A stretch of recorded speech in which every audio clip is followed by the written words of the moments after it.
जब डोंगफांग शान अपने अंकल को वहां देखता है तो वह बेहद खुश हो जाता है और बदला लेने के लिए अपने अंकल से मदद लेने का फैसला करता है। वह अपने छोटे अंकल की ओर चिल्लाता है, अंकल इसे मारो, जल्दी से इसे खत्म कर दो।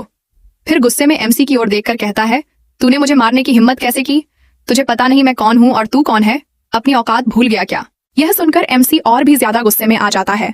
अपने कानों में गूंजती उस चुभती हुई आवाज को दबाने के लिए वह एक बार फिर से डोंगफांग शान पर सोल फ्लेम एक्टिवेट करता है। जैसे ही एमसी का सोल फ्लेम एक्टिवेट होता है वह दोबारा डोंगफांग शान पर हमला करता है और वह दर्द में तड़पता हुआ जमीन पर गिर जाता है। यह देख अंकल 6 बेहद गुस्से में आ जाता है। वह यह बर्दाश्त नहीं कर सकता कि उसके भतीजे पर किसी के सामने हमला किया जाए। वह चिल्लाता है, तू अपनी मौत खुद बुला रहा है। उसके गुस्से से निकली ऊर्जा एक लेवल 77 के योद्धा के बराबर की ताकत रखती है।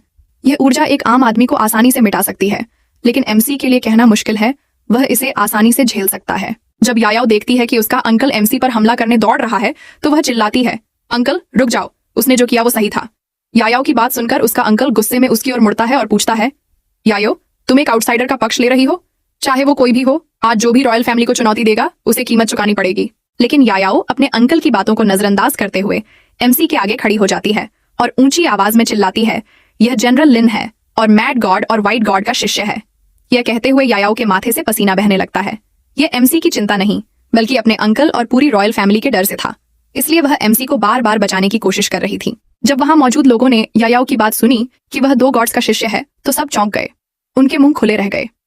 क्या कहा? यह जनरल लिन है? वहां मौजूद सारे एक्सपर्ट डर गए। अंकल 6 भी पूरी तरह घबरा गया और कहता है, वह व्हाइट गॉड और मैड गॉड का शिष्य है।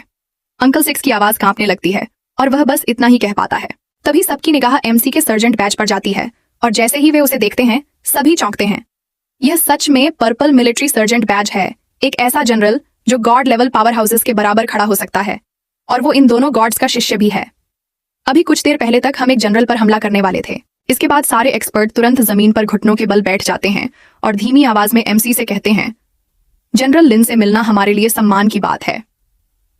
अंकल 6 जो अभी कुछ समय पहले तक एमसी पर बेहद गुस्से में था, अब मुस्कुराते हुए ये शब्द कहता है। उसके पीछे खड़े अन्य युवा एक्सपर्ट भी सम्मानपूर्वक एमसी के सामने सिर झुकाते हैं। फिर अंकल 6 डोंगफांग शान की ओर देखकर गुस्से में चिल्लाता है, तुमने जनरल को एक आम आदमी कहा? तुम तो मरने की मांग कर रहे हो। देश का शासक भी जनरल के सामने सम्मान से पेश आता है, और तुम क्या हो? ना कोई मिलिट्री उपलब्धि, ना कोई योगदान, बस एक प्रिंस की उपाधि। तुम्हें किसने हिम्मत दी कि तुम जनरल का अपमान करो? डोंगफांग शान अपने अंकल की बातें सुनकर सिर झुका लेता है, यह समझते हुए कि उसने कितनी बड़ी गलती कर दी। अगर उसे पता होता कि वह किससे उलझ रहा है तो वह कभी इतनी बड़ी भूल नहीं करता। डरते हुए वह बुदबुदाता है, क्या यह वही प्रसिद्ध गॉड जनरल है? फिर यायाओ डोंगफांग शान की ओर घृणा से देखती है और कहती है, तुम किसी काम के नहीं हो।